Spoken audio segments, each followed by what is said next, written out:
welcome back to Science in the Kitchen, Cooking Up Curiosity. We embrace the fact that science is everywhere, even when you're cooking and baking. Now today's episode is a special episode because it's our Mother's Day episode, and we are going to be making muffins for Mom. Today I'm going to be sharing an excellent blueberry muffin recipe that will be a great treat for breakfast and bed. For your muffins you will need 2 large eggs, 3 teaspoons of baking powder, and 1 teaspoon of cinnamon, 3 cups of flour, 1 2/3 cup of granulated sugar, a half a teaspoon of salt, a half a cup of canola oil, 1 stick of butter salted, 1 cup of yogurt, 2 1/3 cup of fresh blueberries. The first thing you're going to do is you're going to preheat your oven to 400 degrees Fahrenheit. Now, if you're a young student in the kitchen, make sure to ask an adult to help you because the oven can get really hot and you don't want to burn yourself. Now, before we actually get started in making our delicious treat, we're going to make sure that we have our hands washed, we washed our hands before, and our blueberries are washed. Now that your oven is preheating, you're going to go ahead and spray your muffin or cupcake tin so that way your muffins don't stick and they come out whole and delicious. Now that that's done, we're going to go ahead and move on to making our muffin. We will make our crumble topping first. Now, crumble topping is a mixture of fat, sugar, and flour, and sometimes nuts and spices that are used for pies, cakes, and muffins. To make ours, we'll use 1 cup of flour, 2/3 cup of sugar, 1 teaspoon of cinnamon, and butter. And one way that you can melt the butter is by putting it in the microwave. And again, if you're a young student, make sure you ask an adult for help. And now I'm going to add the melted butter to our mixture. And now I'm going to stir with a fork until it's crumbly and set aside. Now this will go on top of the muffin.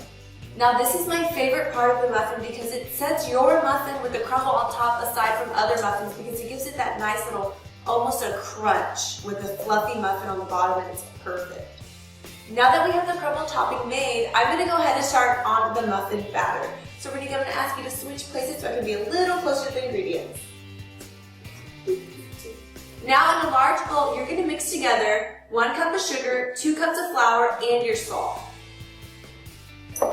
So I've got my sugar, I've got my flour. Next, I'm going to add in my salt. Now I know what you're thinking, salt in a sweet treat, but believe it or not, salt is very important and it actually pulls out the flavors from all of the other ingredients. And it also adds extra strength to your flour. The additional firmness imparted to the gluten by the salt enables it to hold more water and gas. Now, gluten is a protein that is naturally found in some grains, such as wheat, barley, and rye. It acts like a binder and it holds your food together and gives it that stretchy quality. So if you've ever seen on TV, the Food Network, or in movies, where you see them tossing up pizzas and it's not ripping, it's just stretching and it's getting bigger, that's what gluten does. Now we're going to go ahead and add in our baking powder. Now our baking powder is extremely important because it is our leavening agent, which is a substance used in dough to really help your batter rise by producing carbon dioxide gas throughout the baking process. While your batter is in the oven, the carbon dioxide gas is going to cause little tiny holes throughout your muffin. Now this is also going to cause your muffin to rise and have that little muffin top that we love to see when we pull our muffins or cupcakes out of the oven. Now this is why our muffins are fluffy and tender and they're not crunchy like a cracker. Now this is all that we're going to put in for our dry ingredients. If you want to go ahead and give it a little mix so you can get all of the ingredients mixed together. And the next thing we're going to do is we're going to work on our wet ingredients. In a medium bowl, whisk together eggs and sugar. Now that means you will stir quickly, which will incorporate more air into your mixture. Now I'm going to whisk together my yogurt, oil, and vanilla.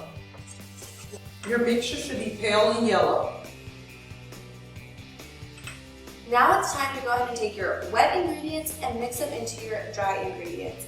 Now, we do this to help prevent splashing, because if I would have taken my dry ingredients It would have fallen everywhere, dust would have been everywhere. So this is my way of trying to do it mess-free. Now sometimes I still do make a mess, but this does help me. So I'm gonna slowly pour that in. And I'm gonna fold this together. I'm gonna fold my wet ingredients together and my dry ingredients together. And you usually do this when you're working with something that you whisk. So for example, our wet ingredients, we whisked it and we added some air in it, so it was a lot more fluffy than what it would have. And I don't want to get rid of that fluff, so I'm gonna gently fold it in to try to keep it, but also incorporate the dry and wet ingredients together. And by folding, I mean you're gonna kind of just fold it into each other, and it might take a little longer, but it'll also keep your batter nice and fluffy and help your muffins be fluffy as well. Now you want to keep in mind when you're mixing your dry ingredients and your wet ingredients together, you don't want to over mix it. Sometimes a few chunks in your batter here and there are okay, because if you over mix it, it can cause changes that occur in the flour, specifically to protein molecules. Now when you mix flour and water, these protein molecules link together to form gluten. Now again, gluten is what helps the batter be stretchy and not rip as it expands. We don't want to overmix because we don't want to create too many protein molecules. So again, just make sure that all of the ingredients are incorporated, but you're not mixing it and mixing it and mixing it. In a small bowl, sprinkle 1 to 2 tablespoons of flour on top of the blueberries until they're coated. The flour will help absorb the fruit's liquid, making them less likely to sink. By doing this step, you will ensure that you have blueberries in every bite. Again, we are folding the blueberries in the process because we don't want to squish them. Okay, so now that you ensured that you'll have a blueberry in every single bite, we're gonna go ahead and put them in our muffin tin. Now remember, we greased this earlier so that way our muffins wouldn't stick. You can also use cupcake liners if you'd like.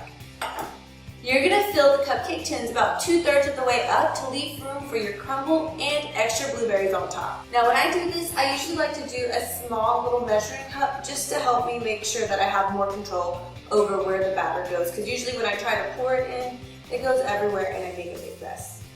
So I'm just gonna scoop up some batter, and again, I'm only filling it 2/3 of the way up to leave room for our delicious crumble and a few extra blueberries to go on top. Not only do we want to leave room for our extra yumminess that we're going to add on top, but we also have to keep in mind that because of that baking powder, these muffins are going to rise. So you want to give them enough room to do so. So now that I have them in the tin, I'm going to add in the blueberries, and Renika's going to add in the crumble so that way we can finish this muffin up and get them in the oven. Now I'm going to place them in the oven and reduce the heat to 375. I'll be baking them for 18 to 20 minutes. Okay, I just got our muffins out of the oven. They smell delicious. We're gonna let them sit in the tin for 5 minutes, and then we're gonna remove them and put them on the cooling rack to stop the baking process. Okay, it's been about 5 minutes, so I'm gonna go ahead and take this off, and I'm gonna leave this one on the cooling tray. But as I'm observing, it does look like that leavening agent was doing its job. Our muffins rose, as you can see. The tins are full, you can see them from the side. That is a sign of a good muffin. Now, whenever you open this muffin up, I'm gonna do so here, you're gonna see all of the tiny little holes that it made, so that way it could expand and it could be nice and fluffy. Ah, look at that science. Science has never tasted so good. Now I'm going to wrap these up and bring these home to my mom, and NPI encourage you to do the same. Please tag NPI in your Mother's Day celebration photos and videos because we would like to share them. And we would love to celebrate all the mothers and mother figures out there. Thank you, and remember, science is everywhere, even in your kitchen.